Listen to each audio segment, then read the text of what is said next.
కేసులో రోజుకో రకమైన ట్విస్ట్ నెలకొంది. మీ అందరికీ విషయం తెలుసా? పోలీసులు ఇప్పుడు నిర్ధారించారు, ఐబొమ్మ రవి ఏ సినిమాని పైరసీ చేయలేదంట. తనంతట తాను చేయలేదు, వేరే కొంతమంది దాన్ని పైరసీ చేస్తే ఆ సినిమాల్ని కొనుగోలు చేసి ఆయన ఐబొమ్మలో పెట్టారంట. అది తమిళ్ వెబ్సైట్లు కానీ, తర్వాత Movierulz and Tamil MV సైట్ల ద్వారా వాళ్ళెవరో పైరసీ చేస్తే దాని నుంచి కొత్త సినిమాల్ని కొనుగోలు చేసినట్టుగా ఇప్పుడు పోలీసులు గుర్తించారట. కంటెంట్ మేనేజ్మెంట్ సిస్టంతో కొత్త సినిమాల్ని కొనుగోలు చేశాడట ఆయన. పైరసీ మూవీలకు హెచ్డి క్వాలిటీ వచ్చేలా కొన్ని హంగులు ఏర్పాటు చేశారట. అంతే, డైరెక్ట్గా ఆయన మూవీస్ని హ్యాక్ చేయడం, సర్వర్ని హ్యాక్ చేయడం కాకుండా కొన్ని సినిమాలని ఆయన మూవీ రూల్స్ మరియు తమిళ్ ఎంబీ వెబ్సైట్ల ద్వారా కొనుగోలు చేసి, వాళ్ళు పైరసీ చేస్తే వాటి నుంచి కొనుగోలు చేసి దానికి హెచ్డి వచ్చేలా కొన్ని హంగులు, కొన్ని చేంజెస్ చేసి ఆయన ఐబొమ్మలో పెట్టేవాడట.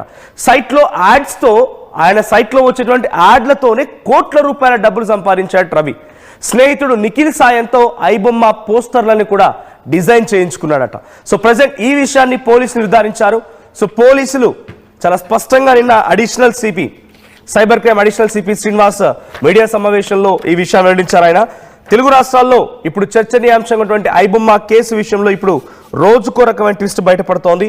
ఇప్పుడు కీలక వివరాలని అడిషనల్ సిపి శ్రీనివాస్ మీడియాకు తెలిపారు. సో దీంట్లో ఆయన చెప్తున్న దాంట్లో మూవీ రూల్స్ మరియు తమిళ్ ఎంబీ సైట్ల ద్వారా వాళ్ళు పైరసీ చేసిన సినిమాలని ఈయన కొనుగోలు చేసి దానికి కొన్ని చేంజెస్ అటాచ్ చేసి, ఎడిటింగా లేకపోతే కలరా లేకపోతే కొంత హెచ్డీలా కనిపించే విధంగా చేసి దాన్ని మళ్ళీ ఆయన తన సైట్లో ఇండైరెక్ట్గా ఒప్పుకుంటున్న మాట ఏంటంటే, ఇక్కడ కనుక ఎవరైనా వేరే దేశస్తులు వచ్చి ఇక్కడ క్రైమ్కి పాల్పడితే ఇక్కడ మనం వారిని శిక్షించవచ్చు, కానీ వాడు మన దేశస్తుడు కాదు, ఇక్కడ క్రైమ్కి పాల్పడలేదు కాబట్టి ఇక్కడ మనం వాడిని శిక్షించలేం, లేకపోతే వానిపైన చర్యలు తీసుకోవాలంటే కొంత ఇబ్బందే. సో అలాంటి వ్యక్తిని మనకు వేరే దేశాలతో సత్సంబంధాలు ఉన్నాయి కాబట్టి ఆ దేశాల్లో మనం వారితో మాట్లాడవచ్చు అని చెప్తున్నారు cyber crime ACP additional CP మాట్లాడుతున్న మాటల్లో.